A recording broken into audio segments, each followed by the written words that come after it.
Heydər Əliyev gəldi, hakimiyyət necə olar, onu göstərdi və baxın, bugün də həmən onun əziyyətini çəkirik.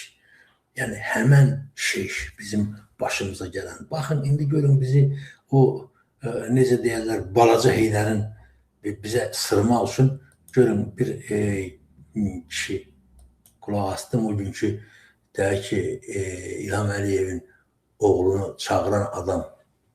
Qoy onu tapım, sizə göstərim. Baxın, görün o nə deyir. Dördündə ölkə rəhbəri Ağdam şəhərində olubdur. Orada bir qrup ziyalılarla görüşüb, Ağdamlılarla görüşüb, onlara evin açarını təqdim eləyibdi. Bir sıra obyektlərin açılışlarında da xanımı Mehriban xanım Əliyeva ilə birlikdə iştirak ediblər.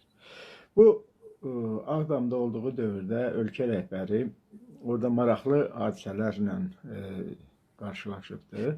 Ağdam ziyalısı Marif Hüseynov ölkə rəhbərinə maraqlı təkliflər eləyib ki, bu qədər artıq siz bu vaxta qədər Azərbaycan xalqı üçün əlinizdən gələni eləmişsiniz və indən sonra hakimiyyət dəyişməlidir.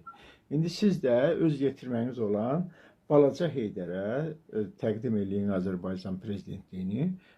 Maraqlı bir haldır. Yəni, yenə Ağdamlılar cürət eləyib öz ürək sözlərini ölkə rəhbərinə oturduğu stol arxasında və onun xanımına birbaşa bildirir ki, yetər artıq. Siz indiyə qədər çox şeylər eləmişsiniz. Siz indiyə qədər Azərbaycanın 20%-dən çox torpaqlarını qaytarmışsınız. Siz əlinizdən gələn nə eləmişsinizsə, eləmişsiniz. Azərbaycan xalqı üçün. Bugün nə eləyirsənsə, nə yaxşılıq eləyirsənsə, onun qədri qiyməti yoxdur.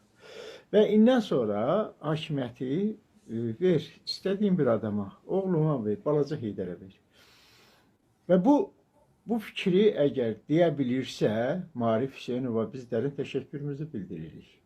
Ki, o öz fikirlərini ifadə eləyir və bildirir ki, artıq hakimiyyətə dəyişiklik lazımdır. İslahatlar aparmaq lazımdır, kadr islahatları aparmaq lazımdır. Onu orada tuturlar, o orada uğrayır, tutur soxurlar. Əmsoğlu orada uğrayır, tutur soxurlar. Və ölkə talan olur, cənab prezident. Yetər artıq, pis görünür. Marif Hüseynov nə deyib ki? Bundan artıq nə deyib? Marif Hüseynov deyib ki, dəyiş, kim istəyirsən gətir qoy. Heydər Əliyev sizi yetişdirdi, gətirdi, qoydu. Heydər Əliyevin dövründə biz 20% torpaqlarımızı ala bilmədik. Amma sizin dövrünüzdə biz 20% torpaqlarımızı geri qaytardıq. Sizin sayənizdə, cənab prezident. İndi də deyir, cənab prezident, yorulmuşsunuz, çox işləmişsiniz, çox işlər görmüşsünüz Azərbaycan xalqı üçün. İndi isə deyir, hakimiyyətdə dəyişiklik olmalıdır. Prezident seçkiləri təyin olunmalıdır və ölkənin prezidenti istəyirsinizsə əgər yetirməniz olan balaca Heydər olsun. Biz də dəstəkləyək. Burada nə pis var ki? Burada nədir ki pis? Mən burada pis heç nə görmürəm və eyni zamanda sosial şəbəkələrdə bu Avropada oturan qənimət zahidlər, ondan sonra orada var da Tural Sadıqlı, Süleyman Süleymanlı, ona Qabil Məmmədov və digərləri Marif Hüseynova qarşı belə əxlaqa sığmayan sözlər deyirlər. Birincisi, siz özünüz kimsiz ki? Siz özünüzü bir baxırsınızmı ki, siz hansı işlərlə məşğulsınuz? Əxlaqsız, savadsız, biçara insanlarsız xalq qeydi qalırsınız. Siz öz ailənizin qeydinə qala bilmirsiniz. Siz xalqın qeydinə necə qala bilərsiniz?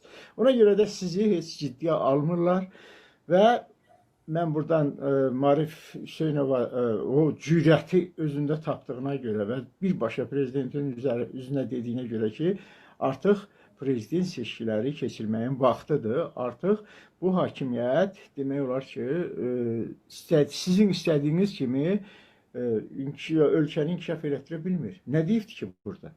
Bizdə vəzifədə kim olur olsun, hakimiyyətdə kim olur olsun, istəyir balaca Heydər olsun, istəyir İlham Əliyov olsun, kimliyindən asılı bu məmurlarla Azərbaycan xalqı heç vaxt irəli gedə bilməz. Azərbaycan xalqının bütün varını, dövlətini, malını, mülkünü, əxlaqını, namusunu ayaqlar altına atdılar.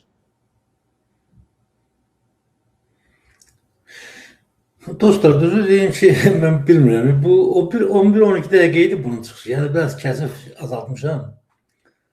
Yəni mən valla bilmirəm. Məsələn, deyək ki, bu danışıq ki, yəni İlham Əliyev, sən bu mədurunların ötəsindən gələnmirsən, yəni sənin oğlun gəlsin falan. Yəni bu sadəcə olaraq inanın mən bəzən fikirləşirəm və Heydərə yazığım gəlir. Yəni o balaca Heydər deyilən ölkədə var. Bax o gədiyə mənim yazığım gəlir. Sən niyə? İlham Əliyev sadəcə canını qutarıb onu qabağa vermək istəyir. İlham Əliyev gözəl bilir ki, onun deyək ki, bu hakimiyyətinin sonu ən pis halda deyək ki, ən yaxşı halda Maduro kimi olacaq. İnanın mənə. Yəni ən yaxşı halda. Bəşər Əsəd kimi olacaq. Yəni İlham Əliyev təsəvvür edib, ölkədən qaçsın, hakimiyyət dəyişsin və geçsin, bu Putin əlinə keçsin. Yəni, deyək orada gizlənsin, nə deyək ki, orada gizlənsin. Nə günə düşəcək, məsələn, deyək ki, Bəşər Əsəddən şey var mı? Yəni, bu yığdığı pullar falan, hamısı Azərbaycana və söyüş. Yəni, bu çıxış yolu, döyüş. Və bu kişi də, bilmirəm, Ağdamlıdır, amma dəxli yoxdur. Yəni, bunlar niyə ən çox Ağdamın adını hallandırırlar Qarabağda dostlar, bilirsiniz? Ona görə ki, Ağdamlılar həmişə deyək ki, Qarabağın siması olublar və ən ləyaqətli deyək ki, ümumiyyətlə Qarabağda deyək ki, bütün o zonada yaşayan bu ermənilər falan həmişə Ağdamdan ehtiyat ediklər. Yəni, Sovetlərin vaxtında belə bir şey var idi, deyirdilər ki, tank lazımdır, gedək sana Ağdam qazarından alaq verək.